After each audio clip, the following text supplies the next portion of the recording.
నమస్తే, welcome to NSTV. ముందుగా వార్తల్లోని ముఖ్యాంశాలు. కోట పట్టణంలో దుండగుల చేతిలో దారుణంగా హత్యకు గురైన ఏబిఎన్ ఆంధ్రజ్యోతి విలేకరి జగన్మోహన్ రెడ్డి కుటుంబాన్ని శనివారం పూతలపట్టు ఎమ్మెల్యే కలికిరి మురళీమోహన్ పరామర్శించారు. జగన్మోహన్ రెడ్డి నివాసానికి చేరుకున్న ఎమ్మెల్యే ఆయన చిత్రపటానికి పూలమాల వేసి నివాళులర్పించారు. అనంతరం విలపిస్తున్న కుటుంబ సభ్యులను ఓదార్చి వారికి ధైర్యం చెప్పారు.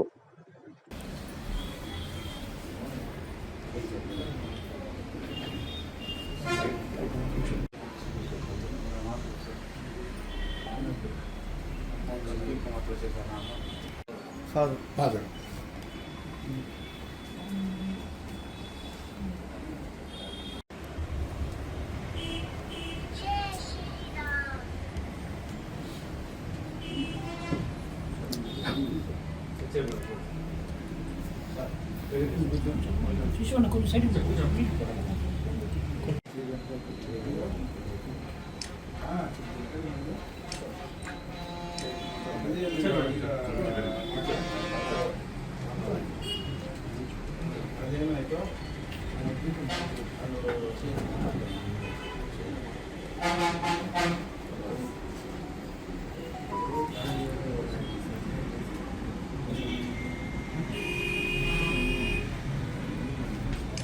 అన్నసెల్ ఎక్కడ ఉంది సార్?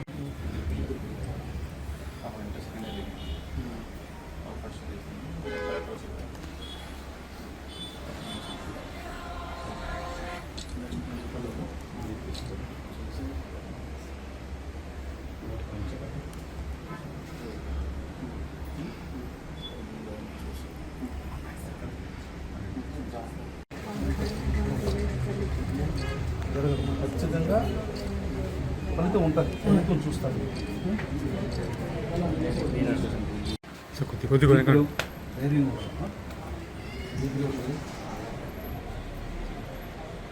నేను ఉంటాను మీకు ఎప్పుడు ఏ అవసరం నాకు ఏదైనా సపోర్ట్ అవసరం ఉన్నప్పుడు ఖచ్చితంగా మీరు బ్రదర్ ఎట్లా ఉన్నాడో అట్లా మీరు బ్రదర్ మంచి అబ్బాయి, చాలా మంచివాడు. మాతో ఒక దగ్గర ఒక 15-20 సంవత్సరాలుగా జర్నీ చేశాను.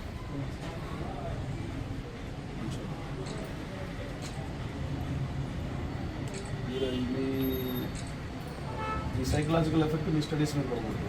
గ్రోత్ కరెక్ట్ చేసి బాగా చదువుతారు. మీరే ధైర్యం డిపార్ట్మెంట్ తెలుసు, విషయం తెలుసు. టెన్షన్ లేదు. ఫ్యామిలీని ఏ విధంగా ఆదుకోవాలి, నేను ఏం చేయాలా? నాకు దాపు వాళ్ళు కంప్లీట్గా అయిపోయి ఉండింది. కొడుకైనా అల్లుడైనా నాకు ఇది లేదు. కానీ అంతకంటే ఎక్కువగా ఉంటాయి. గవర్నమెంట్తో మనం ఏమైనా చేయాలంటే నేను కూడా మాట్లాడతాను. ఏమైనా పర్సనల్ ఇష్యూ కూడా మాట్లాడతాను. ఖచ్చితంగా ధైర్యంగా ఉండండి. ఇదంతా అయిన తర్వాత ధైర్యంగా ఉంటుంది. బయటికి రండి, ఖచ్చితంగా వదిలిపెట్టేది అయితే ఉండదు. చూస్తారా రిజల్ట్ అయితే అసలు జగన్ ఇలాంటి ముగింపు జగన్కి వస్తుందని ఎక్స్పెక్ట్ చేయాలి. రాకూడని ముగింపు జగన్ మనం ఎక్స్పెక్ట్ చేయాలి.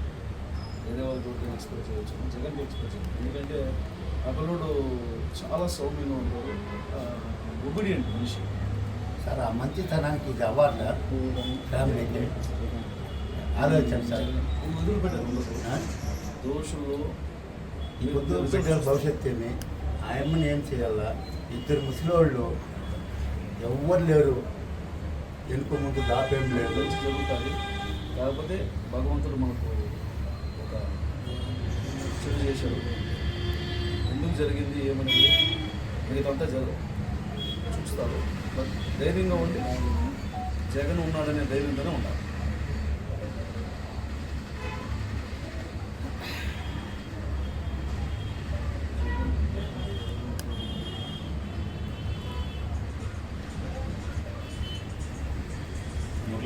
వద్దనుకున్నాడు.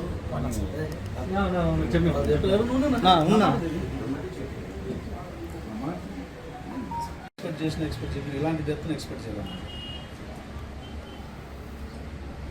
నా రిక్వెస్ట్ మీరు అన్నీ చేశారు ఫ్యామిలీకి ఒక సజెషన్ మనం సడకుప్పంలో చేశాను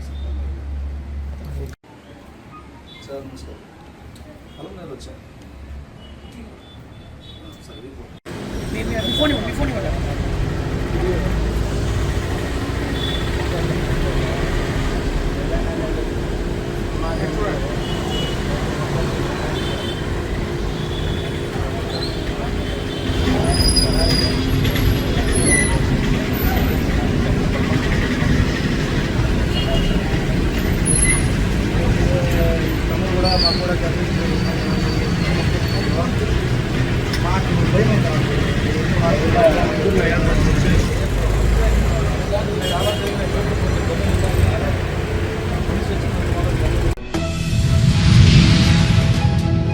కరీంనగర్ జిల్లా కోర్టు చౌరస్తా సమీపంలోని జ్యోతినగర్లో గల పిఎంజే బంగారు ఆభరణాల దుకాణంలోకి చొరబడ్డ ఆగంతుకులు తుపాకులతో కాల్పులు జరిపి బంగారు ఆభరణాలు దోచుకొని అక్కడి నుండి పరారయ్యారని ప్రాథమిక సమాచారం.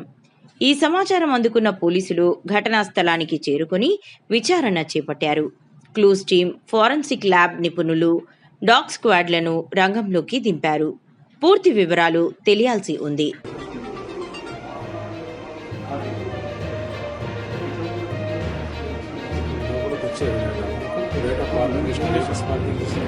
ఇది అవుట్ వెళ్ళేటప్పుడు సార్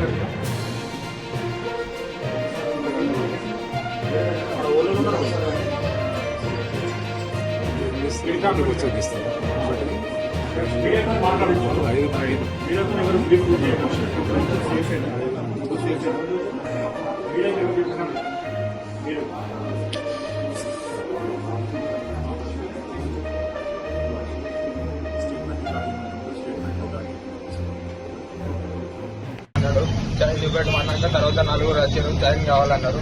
చైన్ కావాలన్నాక లోపలికి పోయారు. లోపలికి పోయినాక చూసే మూమెంట్లో ఇంకొక ఇద్దరు వచ్చి దాన్ని బట్టి సెక్యూరిటీ మీద అటాక్ చేశారు సార్.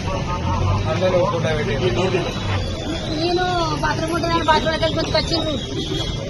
బాత్రూమ్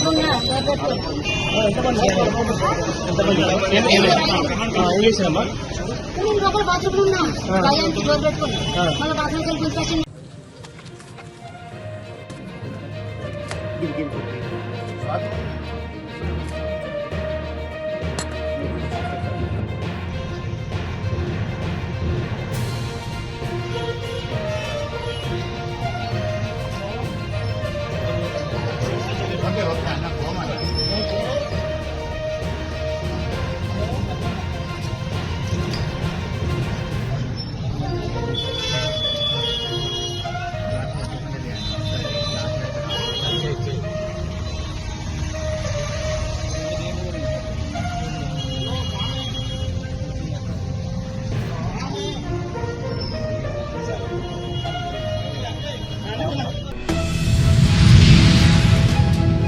పాలకుర్తి ఎమ్మెల్యే యశస్విని రెడ్డి మరియు టీపీసీసీ ఉపాధ్యక్షురాలు ఝాన్సీ రెడ్డి గార్ల ఆదేశానుసారం ఇటీవల మృతి చెందిన బాధిత కుటుంబాన్ని పరామర్శించి ఆర్థిక సహాయం అందించిన తొర్రూరు మండల కాంగ్రెస్ పార్టీ నాయకులు, తొర్రూరు మండలం అమ్మాపురం గ్రామానికి చెందిన కిన్నెర గుంషావలి అనే వ్యక్తి కుటుంబ కలహాల కారణంగా తీవ్ర మనస్తాపానికి గురై తన ఇద్దరు కుమారులైన కిన్నెర విలాస్, కిన్నెర వికాస్ చిన్నారులను ఉరివేసి అనంతరం తాను కూడా ఆత్మహత్య చేసుకున్న సంఘటన తీవ్ర సంచలనం రేపిన విషయం అందరికీ తెలిసిందే. మద్యానికి బానిసై తరచూ భార్యతో గొడవ పడుతూ కన్నబిడ్డలని కడతీర్చి తాను చనిపోవడం దిగ్భ్రాంతికి గురి చేసిందని, కొందరు చిన్న వయసులోనే ఇలాంటి మత్తు పానీయం లాంటి అసాంఘిక కార్యక్రమాలకు అలవాటై తొందరపాటు నిర్ణయాలు తీసుకుని కుటుంబాలను ఆగం చేసుకుంటున్నారని ఆవేదన వ్యక్తం చేశారు.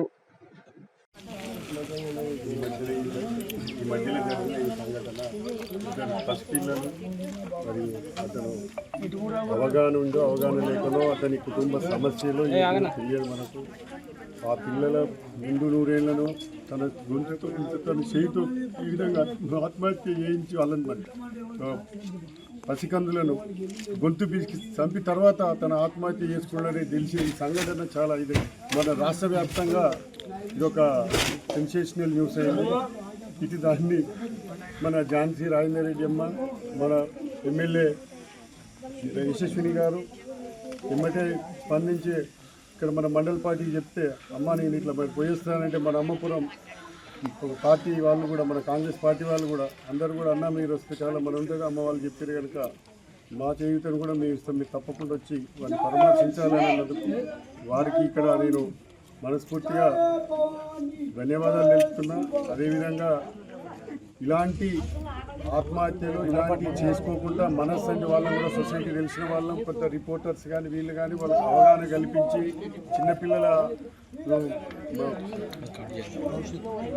చిన్నపిల్లలను ఇట్లా తనకు తానే తన పిల్లలను తానే తిన్నట్టు వాళ్ళు ఇక్కడ ఇలాంటివి చేస్తున్నారు కనుక కొంతమంది తాగుడుకు అలవాటయ్యో లేకపోతే ఆర్థికంగానో లేదా గంజాయిలకు అలవాటయ్యో చాలా మంది ఇట్లా చేస్తున్నారు. ఇలాంటివి జరగకుండా ఉండాలంటే మనలాంటి వాళ్ళు సొసైటీలో కొంత అవగాహన కల్పించి చిన్నపిల్లలను కూడా తన తల్లిదండ్రుల విషయాలు కానీ కనీసం పక్కింటి వాళ్ళ విషయాలలో కానీ కొంచెం అవగాహనతో మన పిల్లలను మనం పెంచుకుంటే మంచిగుంటుందని ఇలాంటి కర్కోటక రాక్షసులు అసంటి తండ్రులను మనం ఎక్కడ చూడలేదు. ఇలాంటి వాళ్ళను మనం సమాజం మీద తిరగకుండా ఉంచాలని మన మీడియా వాళ్ళు కానీ మన కొన్ని సంఘాలు కానీ ముందుకు తీసుకెళ్ళి ఇలాంటివి జరగకుండా చూడాలని మనస్ఫూర్తిగా కోరుకుంటూ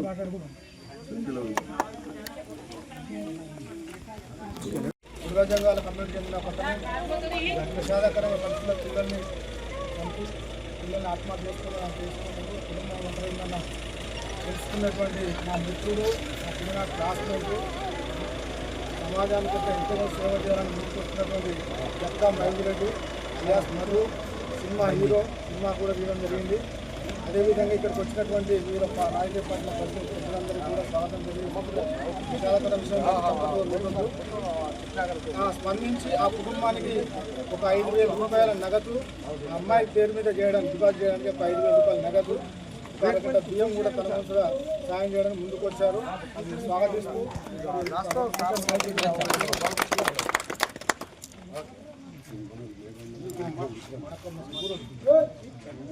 ఇప్పుడు గ్రామ పార్టీ అధ్యక్షుడు గ్రామ కాంగ్రెస్ పార్టీ ఈరోజు కాంగ్రెస్ పార్టీ పాలకుర్తి నియోజకవర్గ ఇన్ఛార్జి ఝాన్సీ రాజేందర్ రెడ్డి గారి ఆదేశాల మేరకు తొరూరు మండల కాంగ్రెస్ పార్టీ నాయకులు జక్కా మాధవ్ ఇటీవల జరిగిన ఆత్మహత్య అత్యంత విషాదకరమైనది. దాన్ని దృష్టిలో ఉంచుకొని ఈ కుటుంబానికి తన సానుభూతి తెలియజేస్తూ ఝాన్సీ రెడ్డి గారి మేరకు ఆదేశాల మేరకు ఆర్థిక సాయం అందిస్తూ అదేవిధంగా వారి కుటుంబానికి అరకింత బియ్యం అందించడం జరిగింది. గ్రామ కాంగ్రెస్ పార్టీ తరఫున గ్రామ పెద్దలు గ్రామ ప్రజల తరఫున వారికి హృదయపూర్వక ధన్యవాదాలు తెలియజేసుకుంటూ ప్రపంచ ప్రఖ్యాతిగాంచిన హిందూ ధార్మిక క్షేత్రం తిరుమల తిరుపతి దేవస్థానంలో తయారు చేసే మహాప్రసాదం లడ్డూలో వినియోగించే నెయ్యి సంబంధిత కల్తీ ఆరోపణల కేసులో వైవి సుబ్బారెడ్డి, భూమన కరుణాకర్ రెడ్డి, చెవిరెడ్డి భాస్కర్ రెడ్డి, మాజీ ఈవో ధర్మారెడ్డి, మాజీ TTD EO Anil Kumar single, ఆర్థిక సలహాదారుడు బాలాజీ పాత్రలపై మాజీ చీఫ్ సెక్రటరీ, మాజీ ఐఏఎస్ అధికారి దినేష్ కుమార్ ఆధ్వర్యంలోని ఏకసభ్య కమిషన్ తన నివేదికలో వివరాలు వెల్లడించింది. ఈ అంశంపై సంబంధిత వ్యక్తులు స్పందిస్తున్న విధానం వివాదాస్పదంగా మారింది. పాత్రికేయ మిత్రులందరికీ కూడా హృదయపూర్వక నమస్కారాలు. కల్తీ నెయ్యి కుంభకోణంలో దొంగల పాత్ర మొత్తం ఒక్కొక్కటి బయటపడుతున్న ఈ సందర్భంలో నిజంగా వీళ్ళకి కనుక ఇంగిత జ్ఞానం ఉంటే ఎవరైతే కల్తీ నెయ్యితో 230 కోట్ల రూపాయలు దోచుకున్నారో వైవి సుబ్బారెడ్డి గారు కానీ, కరుణాకర్ రెడ్డి గారు కానీ, చెవిరెడ్డి భాస్కర్ రెడ్డి కానీ, అప్పటి EO Dharma Reddy, Anil Kumar Singhal, FA and CO Balaji వీళ్ళందరూ కూడా బేషరతుగా క్షమాపణ చెప్పాలి. ఎందుకంటే దొంగలని చెప్పి స్పష్టంగా నిర్ధారించేయింది. సిట్టు కూడా తన నివేదికలు చాలా స్పష్టంగా అరటి పండు ఒలిచిపెట్టినట్టు క్రిస్టల్ క్లియర్ గా మీ పాత్రను తేటతల్లం చేసేసింది. బట్టలు ఊడి తీసి నిలబెట్టేసింది వైవి సుబ్బారెడ్డిని కానీ, అదేవిధంగా దినేష్ కుమార్ ఆధ్వర్యం వేసినటువంటి కమిటీ కమిషన్, ఏకసభ్య కమిషన్ ఇచ్చినటువంటి రిపోర్టు బట్టలుడు తీసి నిలబెట్టింది వీళ్ళని. వైవి సుబ్బారెడ్డిని కానీ, కరుణాకర్ రెడ్డిని కానీ, చెవిరెడ్డి భాస్కర్ రెడ్డిని కానీ, అనిల్ కుమార్ సింఘాల్ని కానీ, ధర్మారెడ్డిని కానీ, ఓ బాలాజీని కానీ, వాళ్ళ పిఏలు కానీ, వీళ్ళందరినీ బట్టలుడు తీసి నిలబెట్టింది ఏకసభ్య కమిషన్. అయినప్పటికీ దబాయింపు, బొకాయింపు, మాకేమీ తెలీదు, మేము ఏమి నేరం చేయలేదని. నేను వైవి సుబ్బారెడ్డిని సూటిగా ఒకటి అడుగుతున్నా. సిట్ ఇన్వెస్టిగేషన్ చేస్తున్న క్రమంలో మీ బ్యాంక్ ఖాతాని, అదేవిధంగా మీ భార్య యొక్క బ్యాంక్ ఖాతాని తనిఖీ చేయాలని హైదరాబాద్లోని నీ బ్యాంక్ మేనేజర్కి లేఖ రాస్తే ఆ బ్యాంక్ ఖాతాని చూడకూడదని చెప్పేసి హైకోర్టులో పోయి పిటిషన్ వేసుకున్నావు. నేను ఒకటే అడుగుతున్నా, నువ్వు ఏ తప్పు చేయనప్పుడు నీ బ్యాంక్ ఖాతాని, నీ బ్యాంకులో జరిగినటువంటి ట్రాన్సాక్షన్స్ ని బహిరంగ పరచడానికి నీకు ఎందుకు అంత భయపడుతున్నావు? నేను వైవి సుబ్బారెడ్డి గారినే కాదు, అనిల్ కుమార్ సింఘాల్ని కానీ, ధర్మారెడ్డి గారిని కానీ, కరుణాకర్ రెడ్డి గారిని, భాస్కర్ రెడ్డి గారు కానీ, ధర్మారెడ్డి కానీ, ఓ బాలాజీ గారు కానీ, ఈ 5 సంవత్సరాల కాలంలో 1000 టెండర్లని కండిషన్స్ పూర్తిగా సడలించి కోట్లాది రూపాయలు మీరు దోచుకున్నారు కదా. మీరు ఏ తప్పు చేయనట్టయితే మీరు మీ కుటుంబ సభ్యుల యొక్క బ్యాంక్ ఖాతాలను తెరిచి విసిరి జనం ముందు వేయండి. మీ ఖాతాల్లో ఎంత డబ్బు జమ అయినా తేలిపోతుంది. ఈ 5 సంవత్సరాలలో మీరు మీ కుటుంబ సభ్యుల యొక్క బ్యాంక్ ఖాతాలో ఎంత డబ్బు జమ అయింది, ఈ డబ్బు ఎక్కడి నుండి వచ్చిందంటే బహిర్గతం చేసి చూడండి. ఒకవేళ నిజంగా మీరు ఏ తప్పు చేయనట్టయితే మీరు సమర్థమైన నాయకులు, సచ్చీలమైన నాయకులు, కడిగిన ముత్యాలలాగా బయటపడతారు కదా. మరి ఎందుకు సిట్టుకి మీ యొక్క బ్యాంక్ ఖాతాలు చూపించకుండా బుకాయిస్తున్నారు? కాబట్టి దొరికిన దొంగలు మీరు. ఏకసభ్య సిట్టు మీరు దొంగలను నిర్ధారించింది, ఏకసభ్య కమిషను మీరు దొంగలను నిర్ధారించింది. ఈ విధంగా మిమ్మల్ని బట్టలోడు తీసి నిలబెట్టేస్తే ఇంకా కూడా దబాయింపు, బొకాయింపు. కాబట్టి వీళ్ళందరూ రేపు పొద్దున వెంకటేశ్వర స్వామి యొక్క ఆగ్రహానికి గురికాక తప్పదని చెప్పి ఏకసభ్య కమిషన్ కానీ, సిట్ కానీ వీళ్ళు కఠినంగా శిక్షిస్తుందని కూడా ఈ సందర్భంగా తెలియజేసుకుని సెలవు తీసుకున్నారు. మహాత్మా స్వచ్ఛంద సంస్థ ఆధ్వర్యంలో నిర్వహిస్తున్న స్వచ్ఛ కార్యక్రమంలో భాగంగా ఆర్మూరు పట్టణంలోని జర్నలిస్ట్ కాలనీలో గల పట్టణ ప్రకృతి వనం ఆవరణలో ఆదివారం స్వచ్ఛ కార్యక్రమం నిర్వహించారు. ఈ సందర్భంగా ప్రకృతి వనం ఆవరణలో పెరిగిన పిచ్చి మొక్కలు, చెత్త చెదారాన్ని తొలగించారు. ఆర్మూర్ మహాత్మా స్వచ్ఛంద సేవా సంస్థ అధ్యక్షులు సుంకే శ్రీనివాస్ మాట్లాడుతూ, ప్రతి వారం 1 గంట నినాదంతో నిర్వహిస్తున్న ఈ స్వచ్ఛ కార్యక్రమం 52వ వారానికి చేరుకుందన్నారు. పట్టణ ప్రకృతి వనంకు సేద తీరేందుకు వచ్చే కాలనీ వాసులకు ఎటువంటి ఇబ్బందులు కలగకుండా ప్రాంగణాన్ని శుభ్రం చేశామన్నారు. శుభ్రతపై ప్రతి ఒక్కరికి అవగాహన కల్పించడమే మా లక్ష్యమని, ఇందుకోసం ప్రతి వారం నిర్వహించే ఈ స్వచ్ఛ కార్యక్రమాన్ని నిర్విరామముగా కొనసాగిస్తామన్నారు. ఆర్మూర్ మహాత్మా స్వచ్ఛంద సేవా సంస్థ ఆధ్వర్యంలో ప్రతివారం నిర్వహించే స్వచ్ఛ భారత్ కార్యక్రమం జర్నలిస్ట్ కాలనీలోని చిల్డ్రన్ పార్కులో నిర్వహిస్తున్నాము. ఇది నిర్వహించే కార్యక్రమం 52వ వారం. ముఖ్యంగా ఈ కాలనీలో ఉన్న చిల్డ్రన్ పార్కులో చెత్త చెదారం, ఏపుగా పెరిగిన చెట్లు, మురికి కాలువల శుభ్రత అన్నీ కూడా మా సభ్యులందరం కలిసి 1 గంట అనే నినాదంతో శుభ్రం చేశాము. ఇదే రకంగా ప్రతివారం మేము నిర్వహించే ఈ స్వచ్ఛతా కార్యక్రమంలో మాకందరికీ మా కాలనీవాసులు, మా సభ్యులందరూ కూడా సహకరించినందుకు చాలా చాలా ధన్యవాదాలు. ఇలాగే పరిసరాలను అందరూ శుభ్రంగా పెట్టుకోవాలని మేము కోరుకుంటున్నాము. జై స్వచ్ఛ భారత్, జై ఆర్మూర్. స్వచ్ఛంద సంస్థ తరఫున ఆర్మూర్ పట్టణంలోని జర్నలిస్ట్ కాలనీలోని 7వ నెంబర్ వీధిలో గల చిల్డ్రన్స్ పార్క్లో ఈరోజు స్వచ్ఛ భారత్ నిర్వహించడం జరిగింది. ఇది విజయవంతంగా 52వ స్వచ్ఛ భారత్ వారం. ఈ స్వచ్ఛ భారత్లో ఈ ఎండాకాలం కూడా స్వచ్ఛంద సంస్థ సభ్యులు చేసి ఈ కార్యక్రమాన్ని కొనసాగిస్తున్నందుకు అందరం జర్నలిస్ట్ కాలనీ తరఫున కృతజ్ఞతలు తెలియజేస్తాం. ఈ రకంగా అందరినీ ప్రతి ఆదివారం అందరితో సేవ చేయించుకుంటూ అందరికీ ఒక మంచి తృప్తిని కలిగిస్తూ ఒక మంచి కార్యక్రమంలో అందరినీ పాల్గొనే రకంగా చేస్తున్న మా మిత్రుడు సుంకే శ్రీనివాస్ గారికి నిజంగా అభినందనలు. మరి తోటి సభ్యులందరూ కూడా ఇదే రకంగా పాల్గొని మనం ఈ కార్యక్రమాన్ని 100 రోజుల వరకు తీసుకువెళ్ళి విజయవంతం చేయాల్సిందిగా కోరుకుంటున్నాం.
లక్షటిపేట మున్సిపాలిటీ పరిధిలో ఇటిక్యాల నుండి మహాలక్ష్మివాడ బస్టాండ్ రోడ్డు విస్తరణ భాగంగా సందర్శించిన మంచిర్యాల జిల్లా శాసనసభ్యులు ప్రేమ్ సాగర్ రావు అనంతరం స్థానిక ఐబీ గెస్ట్ హౌస్లో ఏర్పాటు చేసిన విలేకరుల సమావేశంలో ఎమ్మెల్యే మాట్లాడుతూ గడువు 30 ముగిసింది, అయినా కూడా 3 రోజుల సమయం ఇస్తున్నా 7వ తేదీ నుండి జేసీబీలు పెట్టి కూలగొట్టడమే.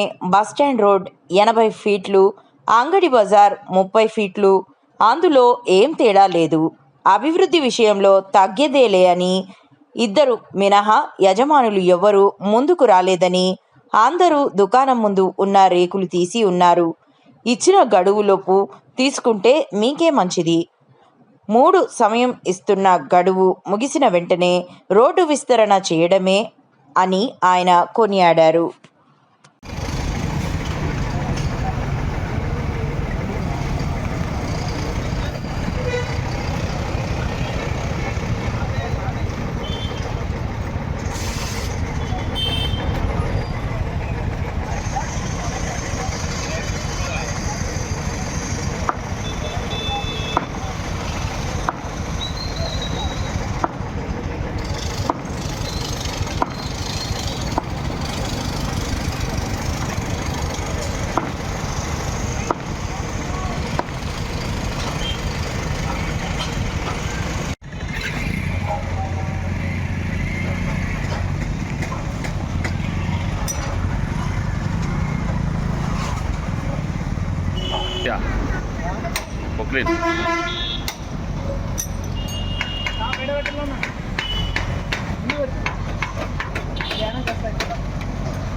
అదేం కడదాం నేను కట్టలేదు కానీ ఎటువైనా నువ్వు కట్టడం కట్టయితలేదు.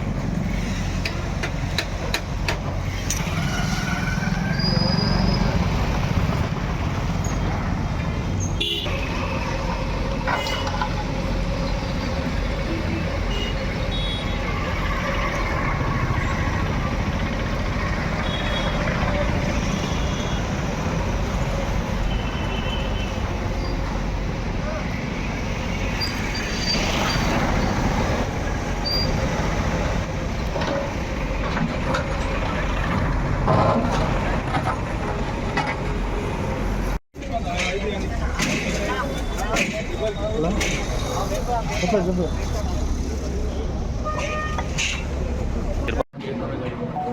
30 తారీఖు అంటే 4 5 తారీఖు అయిపోయింది, ఇలా 3 తారీఖు 6 తారీఖు సమావేశిస్తాను. 6 తారీఖు ఎవరైతే తీసేస్తారో నేను మాత్రం 7 తారీఖు చేసి మూమాటం 80 ఫీట్లు 30 ఫీట్లు అందులో ఏం తేడా రాదు. 7 తారీఖు 7కి లాస్ట్ డేట్ 7కి 7 తారీఖు 7 నాడు కొట్టేస్తాం. 6 లోపల వాళ్ళు తీసుకుని లేకపోతే 7 నాడు కొట్టేస్తాం. వాళ్ళు తీసుకుంటే నష్టం తక్కువ జరుగుతుంది, కాపాడుకోవచ్చు. వీళ్ళు కొడితే అడ్డం తిరిగి చేసి కొడితే ఇక కరెక్ట్ ఆడికైతే ఆ పక్క గోడలు అలా తగ్గేది ఏం లేదు. తగ్గేది ఏం లేదు. తక్కువ కావాలంటే ఉంటుంది హైదరాబాద్ అవుతాయి. రేపు బాగా మీటింగ్ పెడతా, పట్టణంలో మీటింగ్ పెడతా. పట్టణం ప్రజలు ఏది డిసైడ్ అవుతారు. మరి మీటింగ్ పెట్టుకుంటారా? మీటింగ్ పెట్టి వాళ్ళు 100 అని అనుకోని 100 కొట్టుకోవాలి. 100 అంటాం సార్ అందరూ. 100 అంటే మరి మీటింగ్ పెట్టి 100 చేయమంటారా? వాళ్ళు ఇచ్చే వాళ్ళు తీసేసుకుంటే వాళ్ళు డిసైడ్ చేసుకోవాలి. ఒక్కరు గుర్తుపెట్టుకోవాలి, ప్రజలతో ఎన్నుకున్నాం కాబట్టి ప్రజల అభిప్రాయం ఇక్కడ పైన. నేను అప్పటికీ ఇక్కడ వ్యాపారం అంతా దృష్టిలో పెట్టుకొని ఎక్కువ డ్యామేజ్ అవ్వకుండా ఇన్వై చేస్తే దాన్ని పట్టుకొని నెల రోజుల నుంచి ఒకరి తర్వాత ఒకరు 15,000 పైసలు కూడా జమ చేసినట్టు 15 ఇస్తే సార్ 2 నుంచి 3 చేస్తే వాళ్ళే స్వచ్ఛందంగా చేసుకున్నట్టు అంటున్నారు సార్. ఒక 2-3 ఫీట్లను తగ్గిస్తే స్వచ్ఛందంగా చేసుకుందామని అనుకుంటున్నారు వాళ్ళు. చెప్పు ఆలోచన 100 చేస్తే చెప్తాను, ఇప్పుడే చెప్తాను. నేను 100 ఫీట్లు మున్సిపాల్ ఉన్నా కూడా నేను నా సొంత నిర్ణయం తీసుకుని నష్టం యొక్క జరగద్దని చేసిన దాన్ని వాళ్ళు ఇంకా అలసిగా తీసుకుంటే నేను ఏం చేయలేను. నేను నా చేతిలో కూడా ఏం లేదు. ఒకసారి ఇప్పటివరకు ఎంత టైం ఇచ్చినా వాళ్ళు ఏదో ముందర పందిళ్ళు తీసేస్తాను, రేకులు తీసేస్తాను, అది సరిపోతాను కాదు. నేను ఎవరిది నష్టం చెప్తాను, ఎవరు తీసుకుంటాను. ఇన్ని రోజులు శాతగా ఉన్నారు కాబట్టి వాళ్ళ రోడ్డు ప్రాపర్టీని ఎంజాయ్ చేశారు. రోడ్డు ప్రాపర్టీ ఇన్ని రోజులు వాడుకున్నారు, దాని మీద అనుభవించింది. ఇప్పుడు సవాలు లేదు.